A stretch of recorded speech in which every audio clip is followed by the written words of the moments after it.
Hello everyone, welcome to my classes. आज हम पढ़ने जा रहे हैं फॉर फीचर ऑफ शेयर्स की एंट्री का कॉन्सेप्ट और साथ ही साथ री इशू, चाहे वो पार पे हो, चाहे प्रीमियम पे हो, चाहे डिस्काउंट पे, उन सारे केसेस के सिनेरियोज़ हम जो सिनेरियोज़ में एंट्रीज पास करते हैं उसका पूरा कॉन्सेप्ट यहाँ सीखेंगे। ठीक है, आई होप ये वाला पार्ट अब आपको क्लियर हो गया होगा कि हम क्या पढ़ने जा रहे हैं। दूसरी चीज़ मैं एक बताना चाहूँगी कि जैसे कि आप देख रहे होंगे कंडीशन, ये जो सारे ब्लू बॉक्सेस हैं उस पर कंडीशंस लिखी हुई हैं कि क्या क्या कंडीशन हो सकती हैं ड्यूरिंग दीज एंट्रीज़। ठीक है, उसके बेसिस पे जो जो एंट्री पास होती है वो हमने यहाँ पे कवर किया है। अब एक चीज़ और बताना चाहूँगी, मैंने यहाँ पे ओरिजिनली इशूड एट डिस्काउंट नहीं कवर किया है क्योंकि वो आउट ऑफ कोर्स है, लेकिन अगर आपको नॉलेज इन्हांस करने के लिए उससे रिलेटेड वीडियो चाहिए तो प्लीज़ उससे कमेंट बॉक्स में एज अ सजेशन दे दीजिएगा, तो हम उसके लिए अलग से एक वीडियो बना के ले आएंगे। ठीक है, अब चलते हैं हम अपने इस वीडियो की तरफ। तो मैं एक चीज़ बोलूँगी कि इस वीडियो को पॉज करके आप ये पूरा टेबल बना लीजिएगा। इस पूरे टेबल को जब आप बना लेंगे तो आपको और भी ज़्यादा इजीली वो कॉन्सेप्ट समझ में ये पूरा आएगा। उस टेबल को देखते हुए आप बाकायदा समझ पाओगे। लर्न कर लीजिएगा और उससे रिलेटेड न्यूमेरिकल लगा लीजिएगा तो आपको और भी ज़्यादा कॉन्सेप्ट क्लियर हो जाएगा। तो हम अपने अब इस वीडियो को शुरू करते हैं।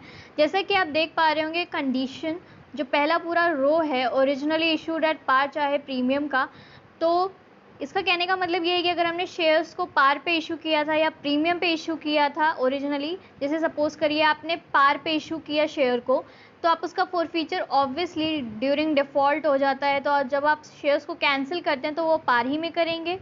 और अगर आपने प्रीमियम पे इशू किया है और अगर आपको प्रीमियम के केस में अगर आपको किसी वजह से, क्योंकि उन्हें डिफ़ॉल्ट इन पेमेंट आ गया या कोई भी जो रीज़न रहा हो, तब आप कैंसिल करते हैं, तब जो एंट्री पास होगी ऑब्वियसली प्रीमियम, क्योंकि आपने इशू प्रीमियम पे किया है तो फॉरफीचर भी प्रीमियम पे करेंगे। वो सारी एंट्रीज़ यहाँ पे है। तो जैसा आप यहाँ देख पा रहे होंगे कि मैंने इसको दो में बाइफरकेट किया है। दो में क्यों बाइफरकेट किया है ओरिजिनली इशूड एट प्रीमियम को? वो इसलिए कि यहाँ आप पढ़ पा रहे होंगे पहला जो केस बन रहा है, forfeiture before receiving security premium reserve. कहने का मतलब ये है, forfeiture before receiving security premium reserve कहने का मतलब ये है कि आपने security premium reserve called up amount किया, उसको कॉल्ड किया, लेकिन आपको उससे रिलेटेड अमाउंट जो आपका शेयर होल्डर है उसने पेमेंट में नहीं दिया है। यानी आपने सिक्योरिटी प्रीमियम रिजर्व मांगा, उसकी एंट्री पास करी, लेकिन आपको उससे रिलेटेड अभी तक कोई भी रिसीविंग नहीं हुई है अमाउंट की। तो ऑब्वियसली जब अमाउंट ही नहीं रिसीव हुआ है तो उसकी भी एंट्री कोई नहीं बनी। तो एक तरह से देखा जाए तो आप समझ पा रहे होंगे कि वहाँ पे आपने मांगनी की एंट्री कर दी है लेकिन उसकी रिसीविंग की एंट्री नहीं हुई है। तो यहाँ जब हम फॉरफीचर की एंट्री पास करेंगे तो सिक्योरिटी प्रीमियम रिजर्व को हम डेबिट क्यों कर रहे हैं? क्योंकि वो प्रॉफिट में आपने ये प्रॉफिट का पार्ट होता है और जब आप वहाँ मांगते हैं तो क्रेडिट करते हैं, तो यहाँ पर आपको डेबिट करना पड़ेगा क्योंकि उसके इफ़ेक्ट को हमें नलिफाई करना है। तो हम इसीलिए यहाँ पर इम्पैक्ट दिखाते हैं। ठीक है, forfeiture before security premium reserve कहने का मतलब ही यही है कि आपने फॉरफीट कर दिया है, लेकिन आपको तब फॉरफीट करना पड़ रहा है जब आपको रिसीव ही नहीं हुआ। इसीलिए forfeiture before receiving security premium reserve कहने का मतलब ये है कि बिफोर का मतलब पहले, यानी आपने सिक्योरिटी प्रीमियम रिजर्व को रिसीव नहीं किया है तब आपने फॉरफीचर किया है। ठीक है, उसके पहले किया है, उसके बाद नहीं ऑब्वियसली। अब यहाँ पे forfeiture after receiving security premium reserve कहने का मतलब ये है कि आपने रिसीव कर लिया, उसके बाद आप फॉरफीचर ऑफ शेयर कर रहे हो। तो ऑब्वियसली अब आपने मांगा, उसकी एंट्री पास की होगी, जब रिसीव की होगी तो उसकी एंट्री पास की होगी। वो दोनों करने से क्या हुआ, वहाँ पे वो नलिफाई कर गया। यहाँ पे हम उसका इम्पैक्ट इसलिए नहीं दिखा रहे हैं सिक्योरिटी प्रीमियम रिजर्व का। आई होप ये वाला पार्ट आपको क्लियर है।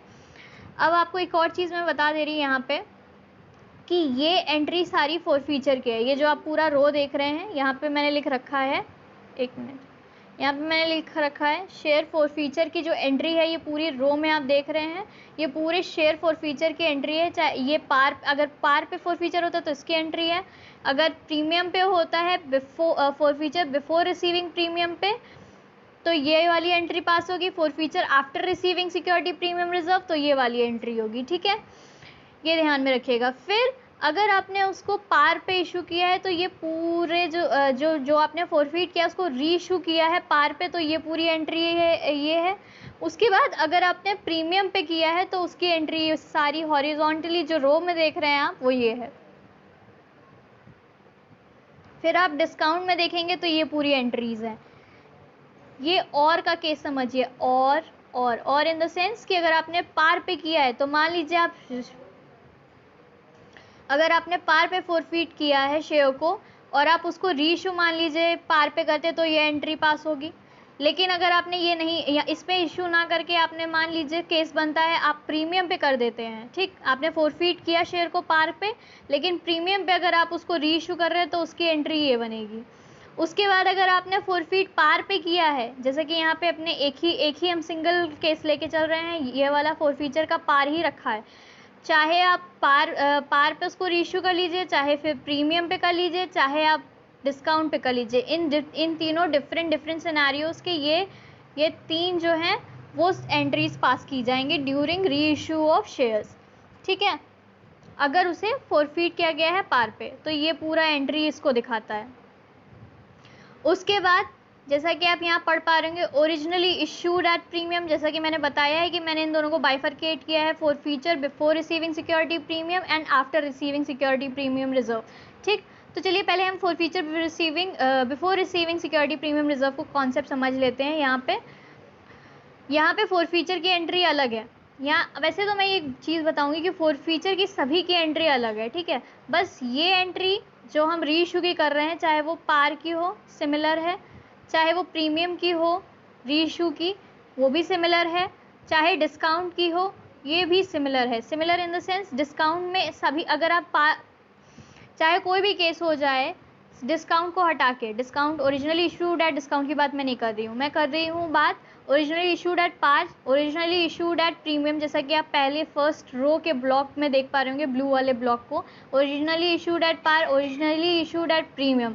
अगर उसके दौरान में आप उसको री इशू करते हैं डिस्काउंट में तो उन सबकी एंट्री ये सिमिलर रहेगी, और अगर प्रीमियम पे तो ये सारी एंट्री सिमिलर रहेगी, और अगर रीइशू करते हैं उसको पार पे तो ये सारी एंट्री सिमिलर रहेगी, ठीक है। आई होप ये क्लियर होगा। उसके बाद ये जो आप यहाँ फॉर फीचर की एंट्री देख रहे हैं इसका भी कॉन्सेप्ट मैं क्लियर कर चुकी हूँ। तो कहने का मतलब क्या हुआ, आपको ये एंट्री बहुत ज़्यादा याद, एक एंट्री अगर आपने याद कर ली तो आपको हमेशा याद रहेगा कि ड्यूरिंग रीइशू ऑफ शेयर्स ये सिमिलर एंट्री पास होती है, ठीक है। ड्यूरिंग रीइशू एट प्रीमियम ये सिमिलर एंट्री पास होती है, डिस्काउंट इसमें भी सिमिलर एंट्री पास होती है। लेकिन फॉर फीचर की जब भी बात होगी तो ध्यान रखिएगा एंट्री के थोड़ा सा टेक्निकलिटी वहाँ पे काम करना शुरू करेगी, तो ये कॉन्सेप्ट ज़रूर समझ लीजिएगा और उसके बाद फिर इसको अच्छे से लर्न कर लीजिएगा। चलिए शुरू करते हैं हम अपने आगे के कॉन्सेप्ट को। ओरिजिनली इशूड एट पार के केस को समझते हैं। शेयर कैपिटल अकाउंट डेबिट क्यों कर रहे हैं, क्योंकि अगर आप कैंसिल ऑफ शेयर करते हैं तो ऑब्वियसली लाइबिलिटी जो है आपकी वो घट रही है, लाइबिलिटी जब भी घटती है उसको हम डेबिट करते हैं, इसलिए शेयर कैपिटल डेबिट हुआ है यहाँ पे। अब एक केस लेते हैं कि अगर आपने 1 शेयर को इशू किया एट रुपीज़ 10, तो आपके टोटल अमाउंट ऑफ शेयर्स कितने हो गए, अमाउंट जो आपकी आएगी वो यहाँ 10 आएगी, ठीक है। मान लीजिए आपको शेयर फोरफीटेड जो हुए हैं आपके, यानी कहने का मतलब ये है कि हम यहाँ पे शेयर फोरफीटेड में वो अमाउंट दिखाते हैं जितना हमको रिसीव होगा उसी को तो आप फोरफीट करोगे, उसी अमाउंट को तो फोरफीट करोगे। तो सपोज करिए कि आपको सिर्फ 6 रुपये यहाँ पे रिसीव हुआ है, 10 रुपये का टोटल शेयर कैपिटल था, 6 रुपये ही सिर्फ आपको रिसीव हुए हैं, बाकी 4 रुपये आपको नहीं रिसीव हुए हैं। आपने कॉल्ड अप तो किया लेकिन आपको रिसीव नहीं हुए, वो कॉल्स इन अरियर हो गया है, ठीक है। तो आप देख पा रहे होंगे शेयर कैपिटल अकाउंट डेबिट, यानी कहने का मतलब कि आपने 10 रुपये के शेयर्स किसी को दिए, शेयर फोरफीट आपको कितने करने पड़े, 6, क्योंकि आपको 6 का तो अमाउंट मिल गया है तो आप ऑब्वियसली कैंसिल कितने ही करोगे, 6 करोगे, बाकी कॉल्स इन अरियर में चला जाएगा 4 रुपीज़। अब आते हैं अगर आपने यहाँ पे फोरफीट कर दिया है तो आप उसको रीइशू अगर आप प्रीमियम पे कर रहे हो तो क्या एंट्री बनेगी। बैंक अकाउंट डेबिट क्यों कर रहे हैं? क्योंकि ऑब्वियसली अगर आप शेयर इशू करोगे तो बैंक में आपका बैंक बैलेंस बढ़ेगा, वो पैसे देगा आपको। सपोज करिए आपने वही केस लेके चलते हैं, 1 शेयर दिया है किसी को 10 रुपये का, तो यहाँ पे एंट्री बनेगी बैंक अकाउंट डेबिट, क्योंकि आपके बैंक में 10 रुपये आएंगे और तब आप उसको आप शेयर्स इशू करेंगे। और अगर मान लीजिए अगर यहाँ पे 10 रुपये है तो ऑब्वियसली पार पे और ओरिजिनली इशू हो रहा है तो यहाँ 10 हो जाएगा अमाउंट। क्यों? क्योंकि नंबर ऑफ़ शेयर्स 1 इंटू ₹10, क्योंकि आपका एक जो शेयर की वैल्यू थी वो 10 थी। पार कहने का मतलब क्या होता है? Face value. जब भी पार लिखा हो फेस वैल्यू ही होता है, ठीक है। एट प्रीमियम कहने का मतलब क्या है? फेस वैल्यू, जितना भी आपका शेयर का फेस वैल्यू है प्लस जितना भी प्रीमियम है उसको ऐड ऑन कर दीजिएगा तो आपका टोटल जो शेयर की वैल्यू होगी वो आ जाएगी, ठीक है। अब यहाँ देख लीजिए, शेयर कैपिटल हमने जैसे कि स्टार्ट में लिया था 10, वही ले रहे हैं। सपोज करिए आपको 2 रुपये का security premium reserve called up आपने उसको किया है, तो आपको 2 रुपये यहाँ दिखाएंगे, क्योंकि 2 इंटू 1, क्योंकि 1 शेयर था तो ऑब्वियसली 2 हो जाएगा, ठीक है। उसके बाद फिर टोटल अगर आप करेंगे आपके बैंक में कितना जाएगा? ऑब्वियसली आपका शेयर कैपिटल 10 रुपये का था, 2 रुपये का आपने सिक्योरिटी प्रीमियम रिजर्व मांगा है तो 12 रुपये हो जाएंगे, ठीक है। आई होप ये क्लियर होगा ये वाला पार्ट। उसके बाद फिर bank account debit, that is discount पे अगर आप उसको री इशू करते हैं तो क्या एंट्री बनेगी? मान लीजिए आपने 10 रुपये का, जैसे कि हम लेके चल रहे थे कि 10 रुपये के शेयर कैपिटल है, यहाँ 10 रुपये आप शो कर दीजिए, ठीक है। फोरफीचर, अभी आप फोरफीट वाले पे कॉन्सेप्ट में मत जाइए, पहले ये वाला समझ लीजिए, ठीक है। आपने 1 रुपये का डिस्काउंट दिया है। 1 रुपये का डिस्काउंट कहने का मतलब क्या हुआ कि 1 रुपये का आपने उसको डिस्काउंट दिया है और आप फोरफीचर में दिखा रहे हैं। शेयर फोरफिटेड में एक शेयर फोरफिटेड अकाउंट डेबिट कर लीजिएगा, यहाँ डेबिट नहीं लिखा है, डेबिट कर लीजिएगा। शेयर फोरफिटेड अकाउंट डेबिट 1 रुपये से हो जाएगा, क्योंकि 1 रुपये का डिस्काउंट आप दे रहे हैं, तो टोटल बैंक में अगर आपने 1 रुपये डिस्काउंट दिया है तो टोटल बैंक में कितने जाएंगे? 9 रुपये। अब आप में से कई लोगों का क्वेश्चन ये होगा कि अगर हम डिस्काउंट दे रहे हैं तो उसको फोरफिटेड, शेयर फोरफिटेड अकाउंट से क्यों दिखा रहे हैं? तो मैं एक चीज़ ये बताना चाहूँगी कि अगर आपने स्टार्ट में जब फोरफीचर की एंट्री करी थी तो यहाँ पे जो 6 अमाउंट था वो ये लिखा था, तो ये प्रॉफिट का पार्ट हो जाता है, ठीक है। और ये जब प्रॉफिट का पार्ट होता है तो ऑलरेडी यहाँ पे आपका अमाउंट था प्रॉफिट में, तो आप हम यहाँ से मिटिगेट करते हैं इस लॉस को, क्योंकि अगर आपने पार पे जो था वो इशू किया था स्टार्टिंग में और अब आप उसको री इशू कर रहे हैं यहाँ से 1 रुपये के डिस्काउंट पे 9 रुपये पे, तो ये लॉस हो रहा है। और ये जो लॉस होता है हम इधर से मिटिगेट करते हैं क्योंकि यहाँ पे ऑलरेडी प्रॉफिट था, ठीक है। तो शेयर फॉरफिटेड अकाउंट इसीलिए यहाँ पे हम लिखते हैं और ये हमारा इसीलिए हो जाता है 1 रुपये। डिस्काउंट नहीं होता है, क्योंकि स्टार्टिंग में अगर आप देते तो वो डिस्काउंट होता। स्टार्टिंग जैसे ओरिजिनली इशूड एट डिस्काउंट पे होता तो वो वहाँ पे डिस्काउंट आप दिखाते। कहने का मतलब ये है कि अगर आपने ओरिजिनली इशूड एट डिस्काउंट पे दिखाया होता, ठीक है, मान लीजिए शेयर कैपिटल आपने, जो भी शेयर कैपिटल आपने दिया है उसको आपने डिस्काउंट पे उस टाइम इशू किया होता, ओरिजिनली इशूड एट डिस्काउंट पे होता, तब वहाँ पे आप डिस्काउंट के अकाउंट से एंट्री करते और वहाँ पे 1 रुपये दिखाते, डिस्काउंट के अकाउंट में कोई दिक्कत नहीं थी। लेकिन अब यहाँ पे उसको ऑलरेडी फॉरफिट कर चुके हैं और उसके बाद आप फिर से उसको री इशू कर रहे हैं, तो वो एक तरह का लॉस हो जाएगा, ठीक है। इसीलिए हम यहाँ पे शेयर फॉरफिटेड अकाउंट से दिखा रहे हैं। तो बैंक अकाउंट में चला जाएगा आपका 9 रुपये, 1 रुपये का आपने डिस्काउंट दिया वो यहाँ शो कर देंगे और 10 रुपये जो टोटल आपका शेयर कैपिटल था वो अमाउंट आ जाएगा। उसके बाद आते हैं हमारा, अगर ओरिजिनली इशूड एट प्रीमियम है और उसके बाद फिर हमने उसे फॉरफिट किया है before receiving security premium reserve, कहने का मतलब ये है कि ऑलरेडी स्टार्टिंग में बताया था कि आपने फॉरफीचर तो किया है लेकिन आपको सिक्योरिटी प्रीमियम रिजर्व आपने मांगा था लेकिन आपको नहीं मिला है, तो शेयर कैपिटल अकाउंट डेबिट, जिसका कॉन्सेप्ट मैंने पहले ही बता दिया है आपको स्टार्टिंग वाले पार के टाइम पे, कि अगर आप कैंसिल करोगे किसी भी शेयर को तो उसकी वजह से आपकी लाइबिलिटी घटेगी और डेबिट होगा, ठीक है। उसके बाद security premium reserve account reserve आप यहाँ पे डेबिट इसलिए कर रहे हैं क्योंकि आपने वहाँ पे एज अ वो आपका इनकम था या प्रॉफिट था, जो भी आप कहते हैं उसको, सिक्योरिटी प्रीमियम रिजर्व को प्रॉफिट का पार्ट माना जाता है, तो वो जो प्रॉफिट था वो क्रेडिट हुआ था। आप जब मांगेंगे सारे प्रॉफिट्स और इनकम को हम क्रेडिट करते हैं, वहाँ पे क्रेडिट किया आपने, इसीलिए अब जब आपको रिसीव नहीं हुआ है तो यहाँ हम डेबिट कर रहे हैं, क्योंकि वो लॉस चला गया, क्योंकि आपने मांगा है आपको मिला ही नहीं है तो वो लॉस दिख रहा है। ठीक है, उसके बाद शेयर फॉरफिटेड अकाउंट, उसके बाद टू कॉल्स इन अरियर। ठीक है, जिसका कॉन्सेप्ट मैंने यहाँ ऑलरेडी क्लियर किया है। चलिए अब मैं आपको इस एक एग्जाम्पल न्यूमेरिकल से बता दे रही हूँ। यहाँ पे शेयर कैपिटल आपके 10 के थे, 2 रुपये आपका सिक्योरिटी प्रीमियम था। ठीक है, तो शेयर फॉरफिटेड हम मान लेते हैं कि लेट्स से बार आपको 6 ही रुपये खाली मिला है। ठीक है, और आपको बाकी 6 रुपये कॉल्स इन अरियर चला गया, तो ये आप पूरा सिनेरियो बनाओगे। ठीक, अब इसके बाद हम आते हैं हमारे कॉन्सेप्ट पे, दूसरे री इशू के कॉन्सेप्ट पे। तो जो री इशू का था उसकी एंट्री सेम रहेगी, bank account debit to share capital, क्योंकि बैंक बढ़ेगा। अगर आप शेयर कैपिटल शेयर्स को इशू करेंगे और शेयर कैपिटल लाइबिलिटी होती है तो यहाँ हम क्रेडिट कर रहे हैं।